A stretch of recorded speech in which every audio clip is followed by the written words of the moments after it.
নেই, এরকম গেট দিয়ে পার্টিশন করা, সেটা হচ্ছে এসি। আর ড্রাইভিং যে অংশ, অর্থাৎ যেখানে ড্রাইভার বা বাসের স্টাফটা থাকেন, ইঞ্জিন রুম, ওইটা হচ্ছে নন এসি। ওইখানে কোনো এসি থাকে না, নর্মাল যে নন এসি বাস ওই রকম। গ্রিন লাইন তো দেখলেন, এবার সৌদিয়ার পালা। এটি হচ্ছে সৌদিয়ার ভারতীয় অংশের বাস। এই বাসটি টাটা কোম্পানি, যদিও পেছনে লেখা মার্সিডিজ বেঞ্জ। আমি ঘুরে ফিরে যা দেখলাম, অধিকাংশই এই টাটা কোম্পানি দিয়ে সার্ভিস দিয়ে থাকে যাত্রীদের, যেটা মোটেই আরামদায়ক না। অর্থাৎ বাংলাদেশ অংশে আপনি লাক্সারিয়াস ফিল নিয়ে এই অংশে আপনি লোকালের ফিল নিয়ে যাবেন। এটা হচ্ছে সৌদি পরিবহনের বাস। ঢাকা কলকাতার হতে সৌদিয়ার যেসব যাত্রী আছেন তারা সীমান্ত পেরিয়ে এই বাসগুলোতে যাতায়াত করেন। আমি বাসের ভেতরটা আপনাদের ঘুরিয়ে নিয়ে আসি।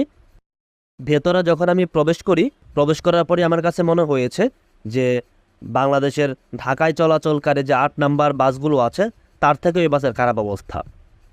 এটি ইকোনমি ক্লাসের বাস।